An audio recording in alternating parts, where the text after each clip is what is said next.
Today's trip down the Turnpike is brought to you by Drizzly, your online liquor store.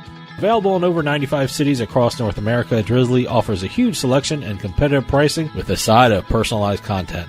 Now there's no need to leave the house. Get alcohol delivered in less than an hour by Drizzly. Head on over to drizzly.com and order today.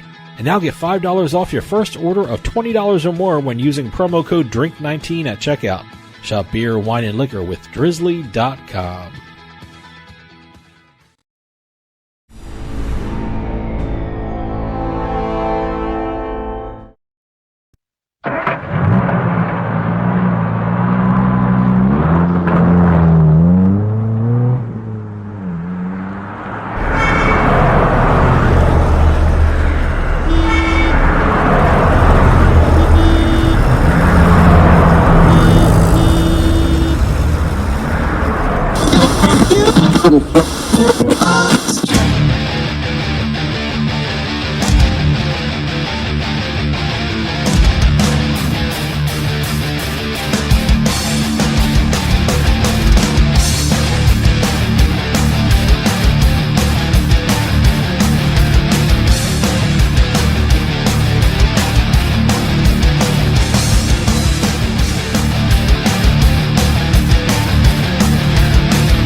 Welcome to Turnpike Sports. I'm Dave Weishattle, and as always, I am joined by my producer and co-host, Doug Weishattle. Doug, I don't even know what day it is now.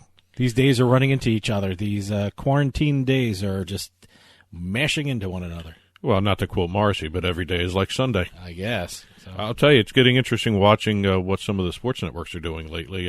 We just had the first round of the NBA Horse Challenge or Horse Tournament.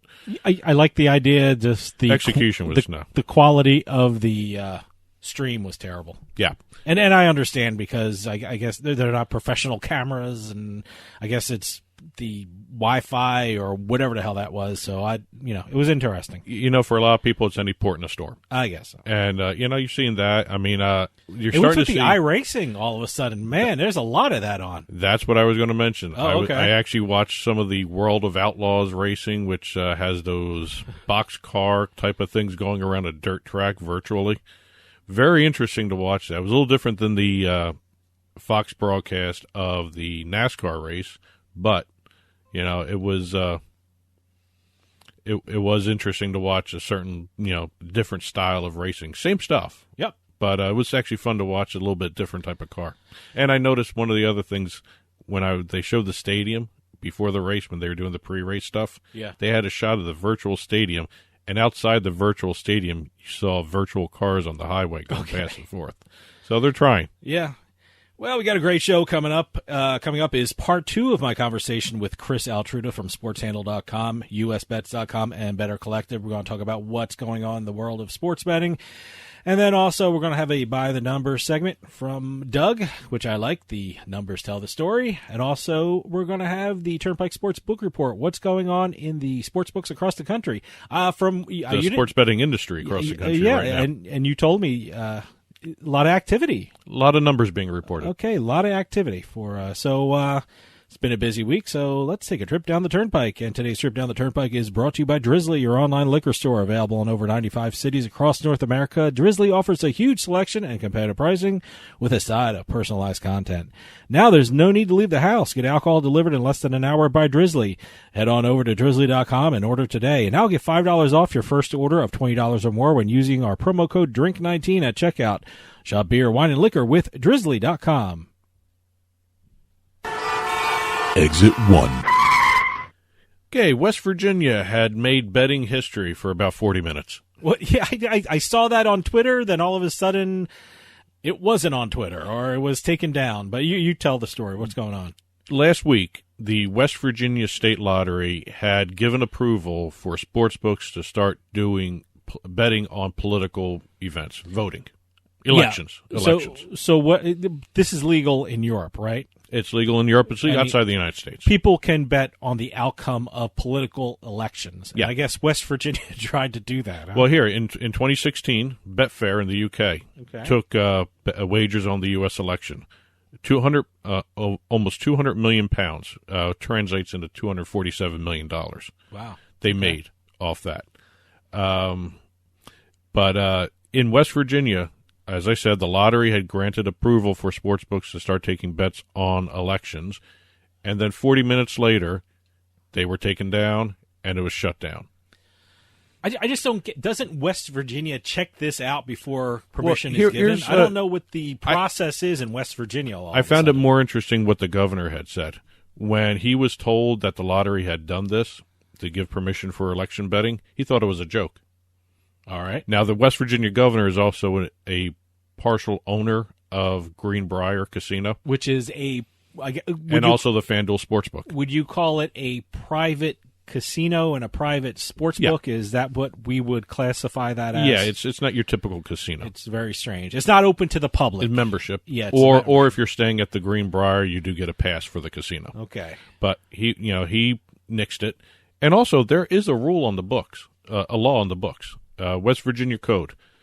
It shall be unlawful to bet or wager money or other thing of value on any election held in this state. See, that's what I don't know get. where the lottery didn't see that. I don't see how they jumped the gun like that. They knew it was going to be a big story, and they knew people were going to look into it, and I can't believe they didn't cross their T's and dot their I's before they let this one go. Well, I guess in such a situation as this, with the pandemic going on, they were looking to get some revenue generated because they've been hit hard. There's really nothing in West Virginia that people can bet on. And I think this might have been something that they thought maybe could get the economy going in that area. Yeah. But they were up for 40 minutes. FanDuel, Did anyone bet on it yet? They had bets. They refunded bets? They refunded. But FanDuel had posted on Tuesday of last week, Donald Trump was a slight favorite to win re-election at -110, and Biden, the likely not Democratic nominee, had +125 odds. Okay. So, well, that was before Bernie Sanders dropped out of the race, yeah, right? Yeah. So I would guess those numbers would have changed if we could see them, but I guess we can't see them. But it's. I wonder if Sanders saw those and actually decided I'm not going to win. So he just after he saw those odds pop up, who knows? Maybe he's a better. It's a very odd situation in West Virginia. It's strange that it got that far. They're looking into it whether or not they can actually do it still, but. Again, well, there's code on the books. There's law on the books. Yeah, I know. Well, but again, West Virginia governor thought it was a joke when he was first told, but he nixed it right away. That might have been the smartest thing to do anyway right now. Sure. Exit 2.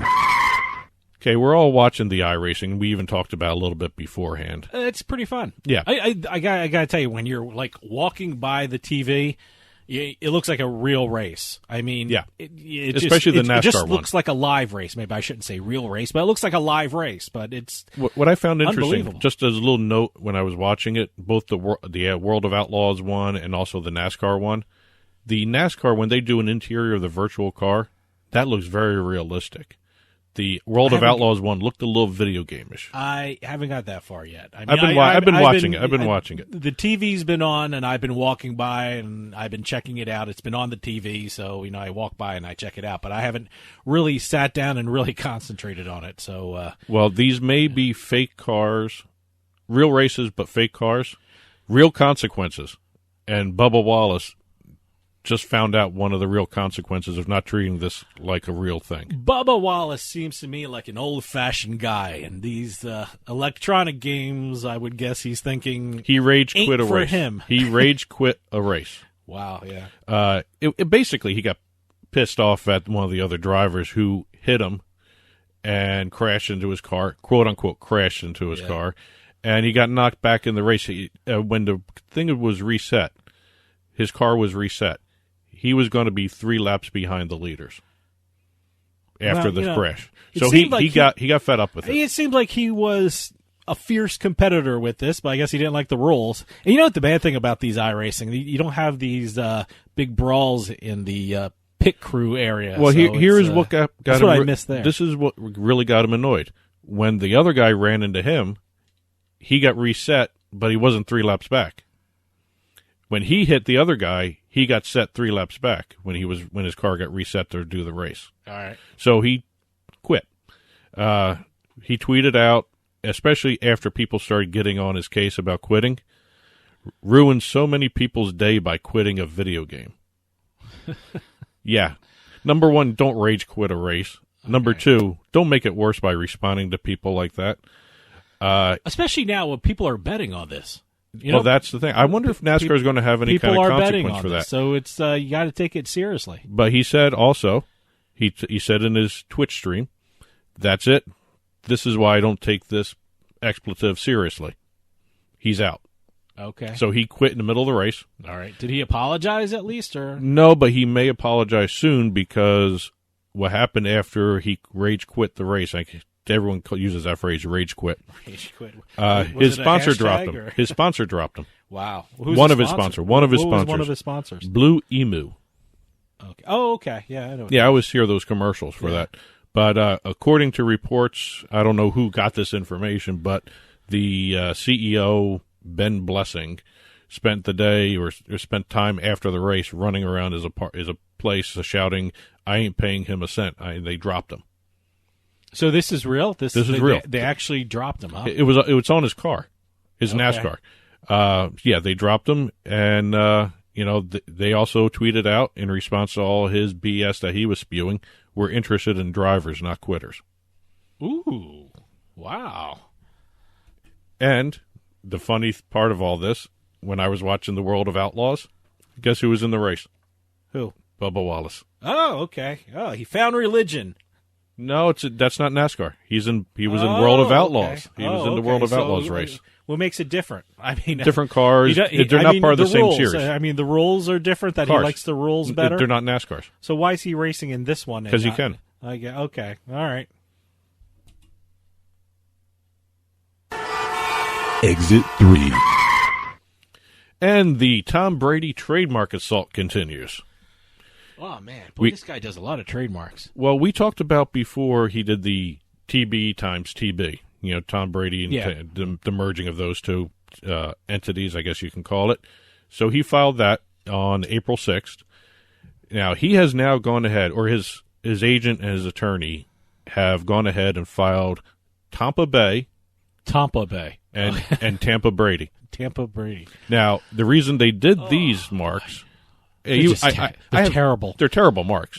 But Dan Patrick, on one of their shows, had thrown out, they were joking around, hey, Tampa Brady and all that stuff. Yeah. So, and Patrick said, he jokingly said, let's make some T-shirts, and they did. Look, they started selling. As lawyers, we get what he's doing. He's trying to protect his name. It's not that he's actually going to use these things. He's just trying to prevent other people from using his name and likeness to make money. But I understand it. But it's Dan Patrick was informed that he could be receiving a cease and desist letter. Oh, really? Oh, is he selling stuff? He is selling stuff now. Okay. So, so what is he? He's actually okay. They're on his website. Huh? They're on his website. Okay. What happened also, and I took a look around on this too, with his Tampa Bay trademark. 2 other people have filed this mark.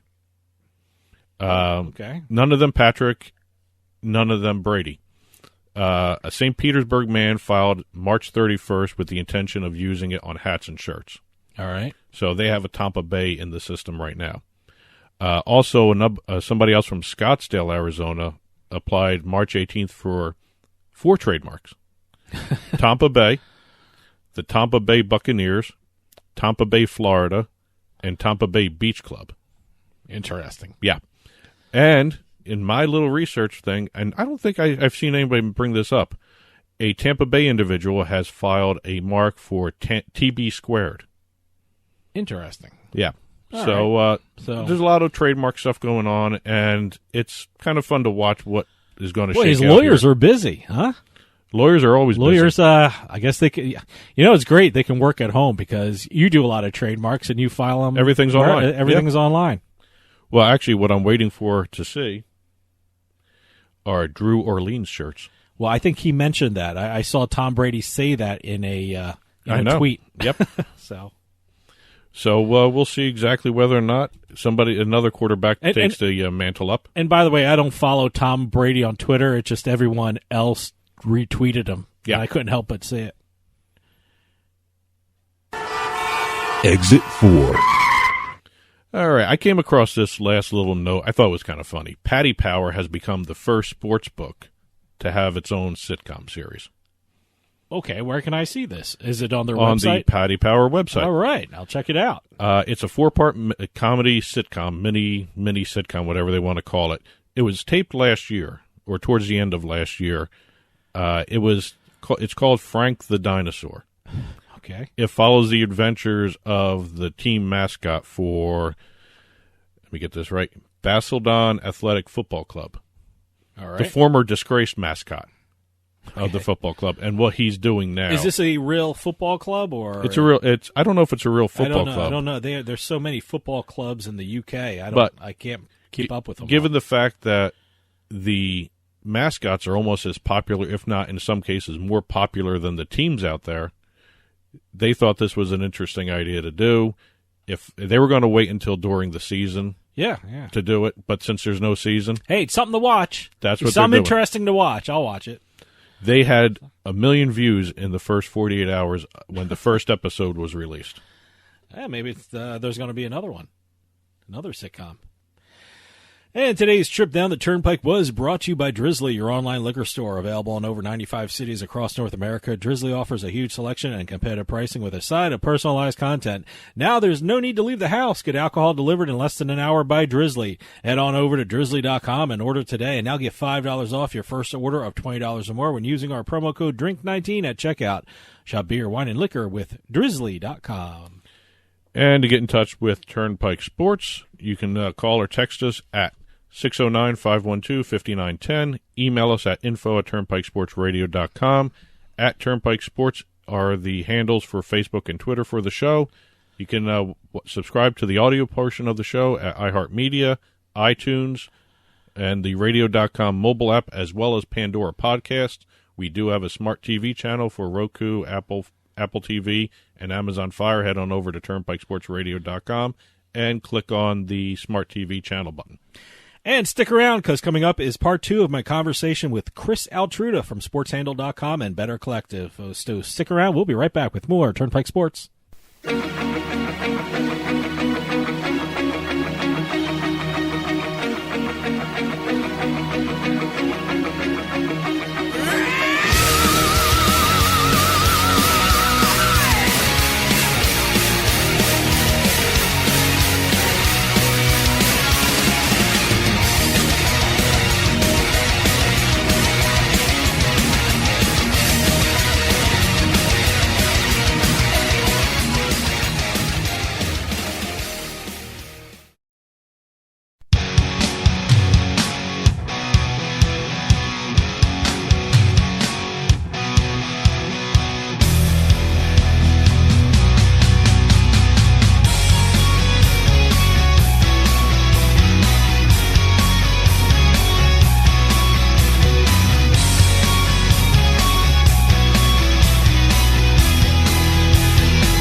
Haven't you heard?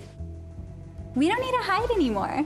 Now, we can shop privately for adult products at adamandeve.com. They've got massage oils, lingerie, and lots more we can't mention here. Use offer code SPICE404. They'll give you 50% off almost any one item, 3 free DVDs, free mystery gift, and free shipping. That's 50% off, free shipping, and more. Private shopping starts at adamandeve.com.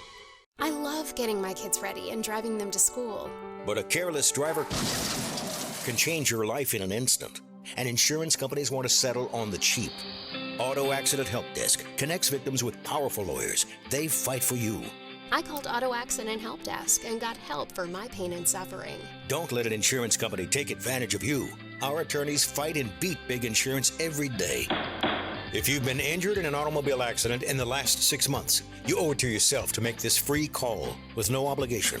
When I called, they asked me a few questions and matched me with a powerful lawyer who knew how to fight for me. Call now. We're available 24/7 to help you get the money you deserve for your pain and suffering. They got me way more than the insurance company offered. Auto Accident Help Desk helps accident victims like you every day. Call 800-613-4611. 800-613-4611. 800-613-4611.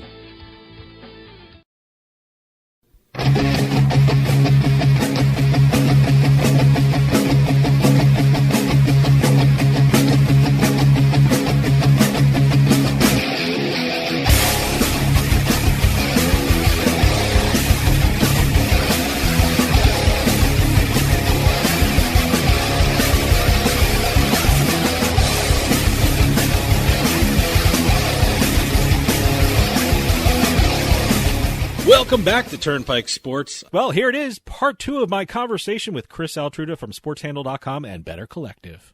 Let me ask you about another weird rule that I always think it's an odd rule, but in some states, in order to register for the mobile and online sports betting apps, people would have to physically go to the retail sports books to sign up. In light of what's going on now, do you think that rule will change across the country? And does Michigan and Illinois have that rule in place that if you're doing online, you actually have to physically go to the retail sports books? Illinois does have the rule in place because one of the things when Rivers Casino opened, they made it a point during the grand opening to say you can apply, you can register today, and when it becomes available, we will notify you that it is available. I'm not 100% sure if Michigan has a similar rule in place. I know Illinois does, and I get it in the sense you want to maintain the foot traffic to the casino, and that's understandable. At the same time, it's a hindrance. I mean, Iowa has that rule in place for another 9 months. When they originally launched sports betting, they had the in-person provision. It sunsets at the end of the year, and over the months leading up to this, they had kind of flatlined around 60 million as an overall handle, and the online handle hadn't hit that like 70 and 75% marks that you see in states with pure remote registrations like New Jersey, like Indiana, like Pennsylvania, things along those lines. So it's going to be a market that has fits and starts, and as each casino comes online, or each sportsbook launches, it will be interesting to see what kind of brand loyalty there is, because just because you sign up doesn't mean you sign up for all the sportsbook. You're just going to that one sportsbook, signing up to have that one app. It's not a universal registration sheet. So that's going to be an interesting issue to watch play out. Here in New Jersey, a lot of the sports books are really pushing their online casino section to try and make up some of the lost business. I know Sugar House promotes a new slot game every week, and I know many states don't have online casinos, but is that the model most sports books wish they had, given the current situation? Do you think legislators will now be open to online casinos to support the sports books? I don't know how open they would be to it, because it's almost like a different version of Pandora's box. I mean, I could obviously see why casinos want it, because you're maintaining a relationship with the customer. I don't know whether or not how many states are going to have the stomach to craft online regulations for that, because it's going to be challenging if you do it. And I also don't know whether or not the casino industry, the actual casinos themselves, will push back on that, because sports bet for as much as we love sports betting, it's still a new revenue stream, so there's no expectations into it. And because it's a new revenue stream, they're not going to sacrifice the other parts of the casino that generate income so readily, I think. And the online thing could conceivably do that, because they're not walking into the actual casino itself. There have been a bunch of postponements in the sports world. For the first time in 75 years, the Kentucky Derby will be run in September. The French Open is postponed. The NHL and NBA is suspended. What will sports betting look like in the fall? I mean, how challenging will it be for operators juggling this many potential sports at once? I think the people who have the most challenging jobs are going to be the odds makers. I mean, you're just talking challenging turnarounds on multiple high-profile sports. I mean, even something that on the surface looks as simple as the French Open, you're going to have 127 matches on each side of the draw, that need to be turned around while college football is going on, while pro football is going on, while Major League Baseball is going on. And, and as you mentioned, another high-profile event in the Kentucky Derby. It's going to be a very large challenge for the sports books. I mean, you won't lack for volume or things to bet on, but at the same time, staffing becomes an issue. And, as this economy bounces back from an unprecedented situation, how do you go about staffing, for such a contingency? And that, as each sport comes back in different forms. I mean, Major League Baseball is obviously going to be delayed into mid-May, perhaps even longer. Does Major League Baseball say, we're going to play X amount of games this year? The MLS, in some respects got off a little easier because they'd only played 2 games at this point. Do they also come back and say, we're going to play our 34-game schedule and just, double up every week, which is, another contingency. The NHL and the NBA at some point are going to have a cutoff point where they say, this is the regular season ended, the playoffs start now. And, in some respects, international soccer is doing the same, is going to have to consider the same thing. They did the right thing in pushing the Euros back a year. But again, it's also part of now this 21-month period where you're going to be absolutely nonstop busy should things get back to reasonably where they were before everything happened.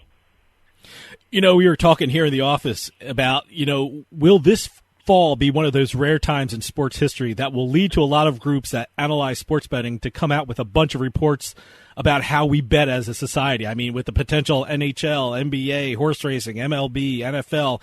I mean, are we expected to see a lot of studies to show how we bet as a society? I would hope so. I mean, I think that's a case where, as much, if you can present that in some sort of form, I think there would be a healthy market for it. I think the other thing it would do as sort of like I don't know what the right phrase is, but I think it would also help in terms of dealing with problem gamblers. Sure, yeah. And having that information help states, in terms of their self-exclusionary policies, which is a very important thing when you consider the online market at this point, especially as it will grow in each state, as each state, brings it fully online. So I would absolutely be in favor of seeing more of those. And, the hope is actually, you would get it at that point to have some of those ancillary, kick-ons, for lack of a better term. It seems like the only thing that really sparks some interest in sports betting right now is the NFL free agency. And I'm not sure how interesting it would have been if Tom Brady didn't leave New England. How big of a market was the NFL free agency for sports betting at this time? It was one thing about the Brady thing was interesting. It showed, what sports books can do in terms of creativity. I mean, when you look at, something like PointsBet, which, kind of like, operates on its own plane in some respects with, some of their promotions and some of their methods to watch, how they do things, and then, watching how other markets respond, like DraftKings and FanDuel had, markets on Brady's eventual landing spot. Now, because you have, only X amount of free agent movements at each position per year, it's hard to do it.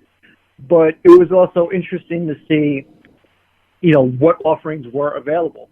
Now you have your attention turning to the NFL draft, and their player, certain players are slotted to go, by X. The over/under market now for the NFL draft prospects is an interesting market, and as trade talk heats up, you're going to see those markets fluctuate. I saw, as a Jets fan, I'm sitting there like, hoping that we have someone to throw Sam Darnold to throw to this year, and so seeing those markets, with an over/under for certain receivers and things of that nature, and how they offer these packages with nothing going on is going to help either A, create a relationship with a bettor, or B, sustain it in terms of customer loyalty. So that will be something to watch going forward in the next 6 weeks leading up to the draft, is how they make these offerings to the public in places where it is available, which is also now another key point, because you have, states with full mature mobile markets are definitely going to be at a competitive advantage as opposed to ones that have it either A, piecemeal, or B, not available. Now, the NFL draft was always a big betting event. Do you think this year, because of the lack of sports, do you think this will break records or be more of a betting interest this year since nothing else is really going on? It will have more of a betting interest. I'm guessing as a category it will break records. The question is whether or not the volume of bettors available will help make it set that record. I don't think it's reasonable to expect that a per-person betting amount is going to be higher given the uncertainty of the overall economy. But I think in terms of interest, you will definitely see raised interest. I don't know if you can set a record in terms of handle, though, based on the uncertainty of the overall economy.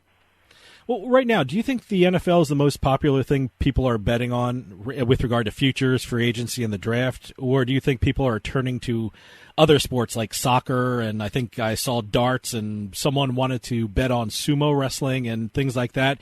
Do you think people are turning their attention? I know. I think ping pong, too.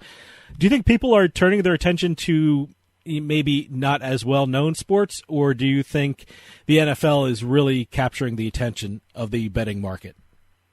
I think domestically it is because it's the only one where you can make a futures bet that is not affected by the virus yet. I mean, the NFL is, planning to go with a 16-game schedule right now. So your win futures, your over-under win futures are, still whole.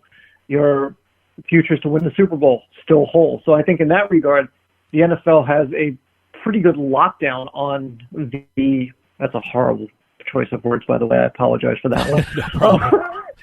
But it's, right now the NFL definitely has the market's primary attention. Some of the foreign sports were like, there was that, flash moment of excitement when Australian rules football began, and then unfortunately they all were forced to cancel after the first week of games while they were playing inside an indoor stadium.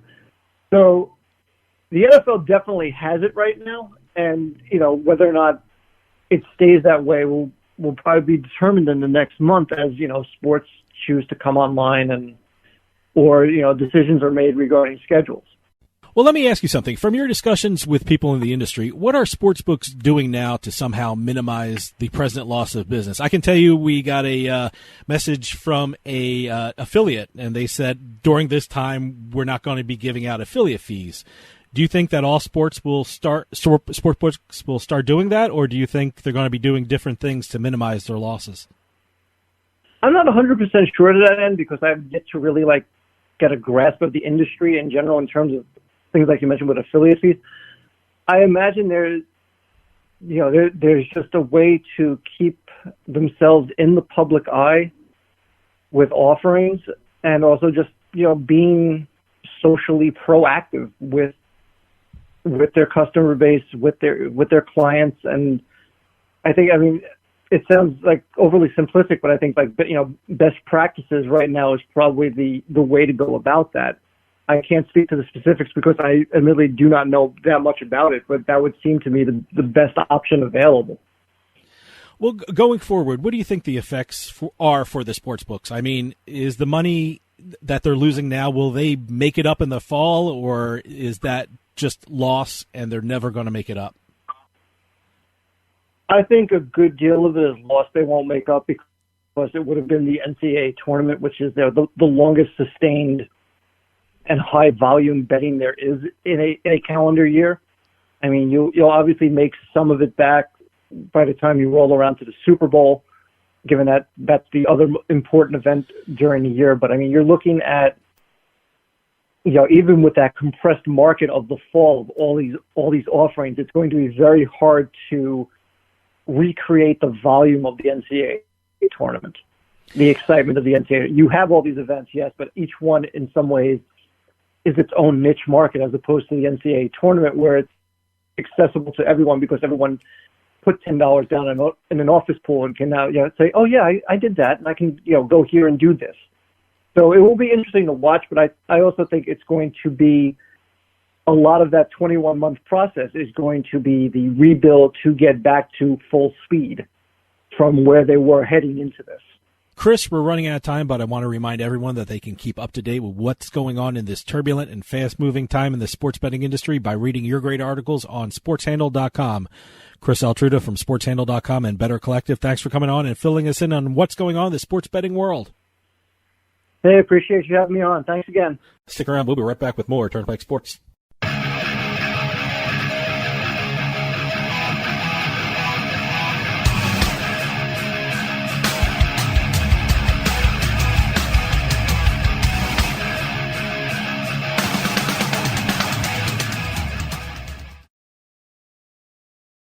Money matters. Money always matters.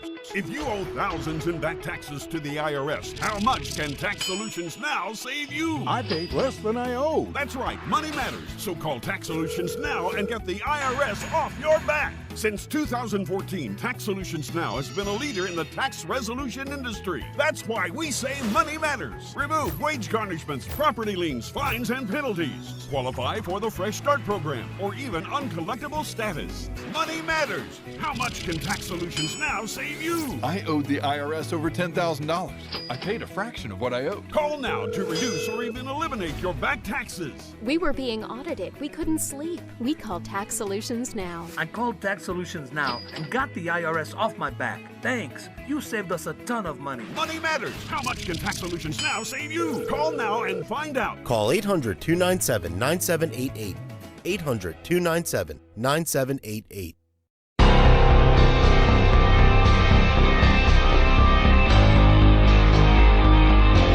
The Turnpike Sports Book Report.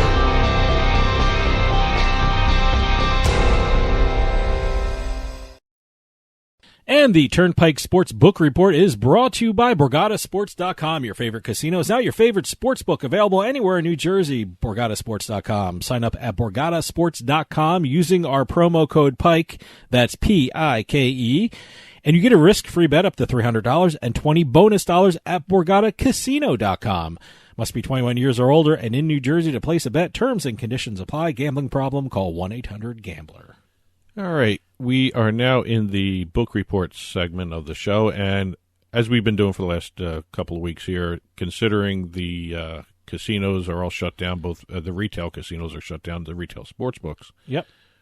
We've been discussing what's been going on in the industry side of itself. And you told me there's a lot of stuff going on. For some reason, a lot of books just released a lot of their numbers. Okay. And right. Kind of interesting to see exactly what's going on. And before we get into these, a lot of these numbers are down because the casinos are closed. Well, of course. March 17th, they closed. A lot of them. Let's start off in New York, which I thought was one of the more interesting ones because there's month-on-month, they had a month-on-month rise in sports betting revenue from February to March. Okay. All right. I don't know how that happened. They had a loss of $179,000 in February. This is revenue, not handle. Okay. A loss of $179,000 in February, which was a record low. All right. In March, the state's 4 commercial casinos totaled $99,000 in revenue this month. In March, I should say, not February. All right. So actually, they went up. They went up. They had a bad month in February because of the Super Bowl. Well, because the Super Bowl, what, February 3rd, 2nd, or 3rd? They got hit hard. Remember, the Super Bowl seems so long ago now. But the March figure of revenue still is the second lowest monthly total on record. Our friends over at Rivers Casino in Schenectady, all right, they had the top spot in the market in March, generating $81,000 in sports betting revenue compared to a $38,000 loss in February. Huh. Okay. So they actually made out pretty good, even though the retail sides of everything are shut down. In Iowa, they just reported their sports betting numbers. Total handle both retail and online because they had half a month open as well. $19.5 million in handle, down 65% from February. Yeah, well, that's what's going to happen. Yeah, so. Revenue of $1.1 million. The online handle was $13.36 million of the 19, so just under 70% of the handle was online. Prairie Meadows was the tops in handle, $6.8 million, and they had most of that from online as well. What a great name for a it's a tracking casino. Prairie Meadows. Sounds so peaceful. Exactly. Indiana also reported their sports betting numbers. They generated just under $5.5 million in revenue, $75 million in handle, just about. Ameristar East Chicago was the top handle and revenue generator, $2.66 million, and Blue Chip Casino came in second with $1.6 million. That's like one of the most confusing town names. East Chicago, Indiana. Yeah. Which is very odd. Well, hey, in New Jersey here we have a West New York, New Jersey. States have that all Weird. over the place. Arkansas Bizarre. has a Indiana or something too. So, they also added the Belarus Extra League Hockey League. Anything from Belarus, I have lost money on. I don't. It was the hockey was terrible for me. Everyone I bet on was awful. I actually need to learn a little bit more about Belarus. Is Belarus known for hockey? They are now. I guess so. They are now. West Virginia, sports betting revenue peaked the week of March 1st. They had $1.34 million in revenue. That was the final week before all the leagues shut down. Sports wagering revenues have dropped sharply afterwards. On-site sports books posting losses of $293,000. That's losses. The week of March 8th.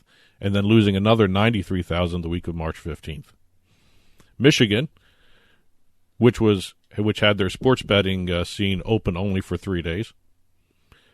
Gaming regulators reported $105,000 in revenue from sports betting.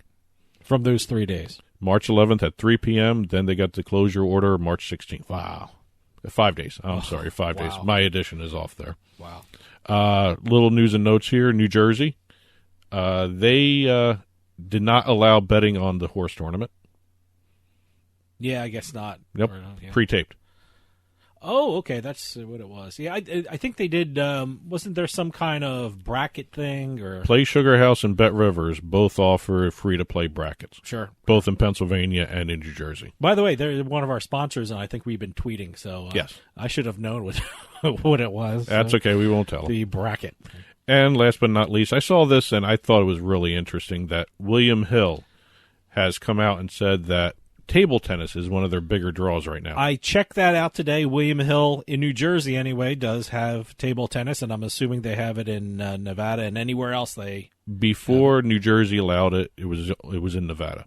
Okay. And according to William Hill, they were taking 6 figures worth of bets every day on table tennis. Let me tell you something. I'm gonna throw a little money on this table tennis thing. I'll get into the table tennis scene, and I'll report back next week. Yeah, we need a table tennis expert somewhere. Right. Where can I go to get the analysis for table tennis? Probably Belarus. It is in the table tennis is in Russia. Yeah. So you got to find something. Well, it is in Russia. The one I saw today. There was a couple matches that was in Russia. So yeah, there was a couple live ones going on right now as we spoke. It was as we spoke. As we spoke about it because we're taping. Yes. Well, but it was Monday morning. When did we do this? Monday morning. Yeah. And they were live. So yeah. So if you're into table tennis, they had a report. Maybe we'll do another special Turnpike Sports, and we can talk table tennis later on in the week, and I can tell you how I did. Well, they did have that one big. I'll throw some cash down. One bettor in Nevada turned $50 into $9,600. Wait, say that again. What was that? A bettor in Nevada, a mobile bettor in Nevada. Okay, what do you do? $50 into $9,600. Pretty good. 10-team table tennis parlay. Wow. Okay. I don't know enough to even try that. Good for that one. bettor. But hey, we just he or she is my hero. Wow. Hey, okay. I'm still impressed with the other guy from Gulfstream Park. 50 cent pick 5. Yeah, the guy horse racing. The guy bet pick 5 the first 5 races at Gulfstream Park. Which a lot of people don't normally do. Yeah, what was that? 50-cent bet. 50-cent bet turned into $550,000. Absolutely. And he did something a little odd, they were saying. He did the first 3 races or the first 2 races, he went against the favorites. Good he for did. him. He did 3 long shots. We're saying he. It could be a woman. Well, they kept saying he. All the reports did kept they? saying he. I'm very cognizant of that now. I'm saying the better. The better. Because I don't know. Women are some of the best bettors in this country. So hey, in certain areas, they're a lot better than me. So, I say the better. And the Turnpike Sports Book Report was brought to you by BorgataSports.com. Your favorite casino is now your favorite sports book, available anywhere in New Jersey, BorgataSports.com. Sign up at BorgataSports.com using our promo code PIKE. That's PIKE, and you get a risk-free bet up to $300 and $20 bonus at BorgataCasino.com. Must be 21 years or older and in New Jersey to place a bet. Terms and conditions apply. Gambling problem? Call 1-800-GAMBLER. And stick around, more Turnpike Sports after this. It's the By the Numbers segment, which you throw out some numbers, and I guess we could try and guess what the hell you're talking about just by guessing what the numbers are about. Well, I'm really bad at this, so see how I do when we come back with more Turnpike Sports.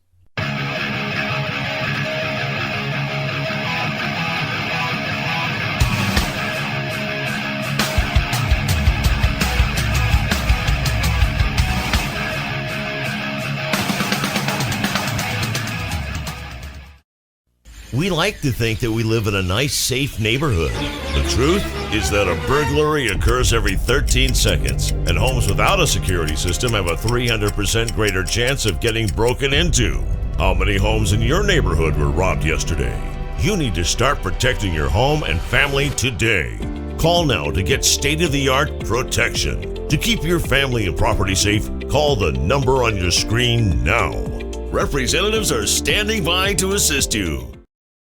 When it comes to online sports betting, PlaySugarHouse.com offers players one of the best experiences in the state of New Jersey. They offer live in-game betting on sporting events worldwide, moneyline bets, point spreads, prop bets, play-by-play bets, and many more. All at PlaySugarHouse.com, your new home for sports betting in New Jersey. Take advantage of one of their 12 easy deposit methods to get in on all the action. And now, when you sign up at PlaySugarHouse.com using our promo code PIKE, they'll match your first deposit up to $250. More bets, better odds at PlaySugarHouse.com. Must be 21 years or older and in New Jersey to place a bet. Terms and conditions apply. Gambling problem? Call 1-800-GAMBLER.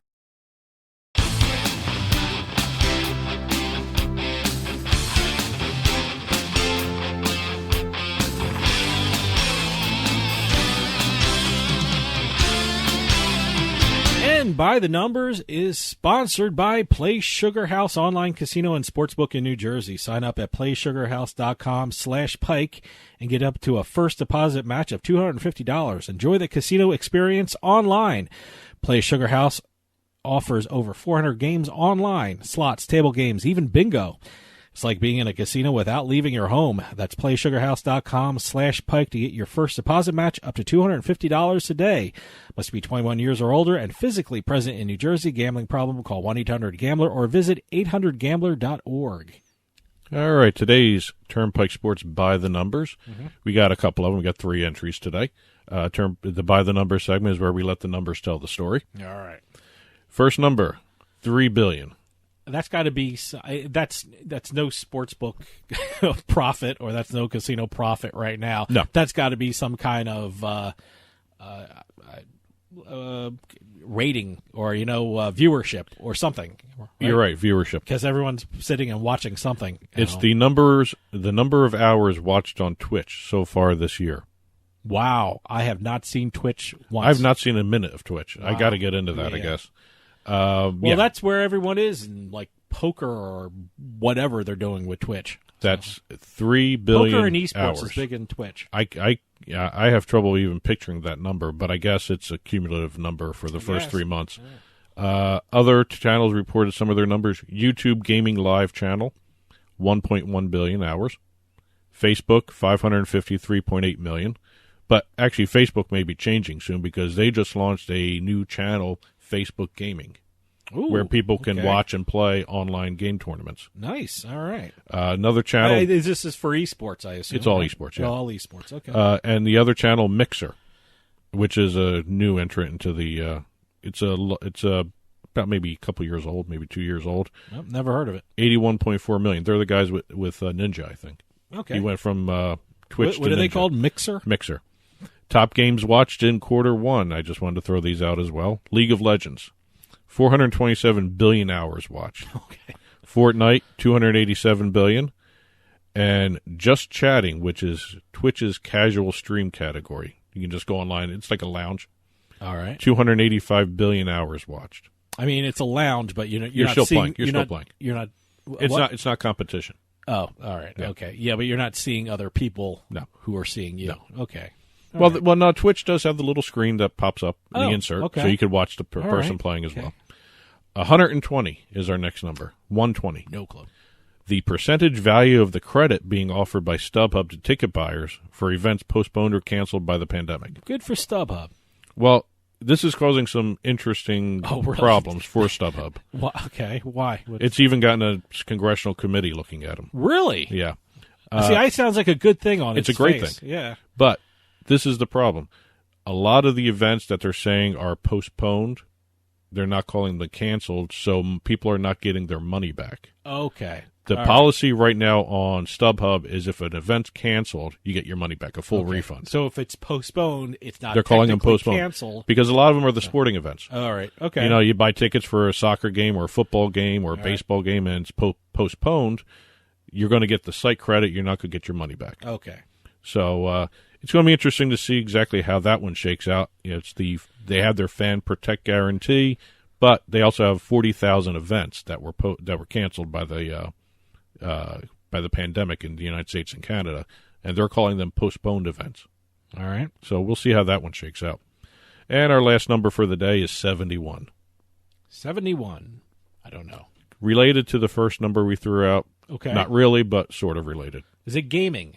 Yes, it's gaming. 71. There must be what a else percentage. is going on? What else is going on? It must be a percentage of something. It's the 71. It's the percent increase in the volume of esports and gaming conversations on Twitter. I'm seeing a lot of that. Yes. Seeing a lot of that on Twitter. The second half of March has seen gaming conversation volume jump 71% in comparison to the first 2 weeks of March. This is just March we're talking about, a 71% jump. According to Twitter, Fortnite is the number 5 most globally tweeted about on their site. Wow. All right. That's international, but in the U.S., Fortnite ranks number 4. I'm going to make a prediction. You know, when all this is over and everyone can get outside again, especially to casinos and things like that, you're going to see a lot more esports, either conventions or events at casinos. It just got too big to ignore, you know? Honestly, it's just absolutely amazing, the growth of esports. When everything calms down with the virus, you're going to see casinos take everything. Yeah. They got to take every type of convention. Yeah, well, event, convention. Whatever is going to be offered, they're going to take it. Well, that'll about do it for us this week. Stay home, stay safe. See you next time on the Turnpike.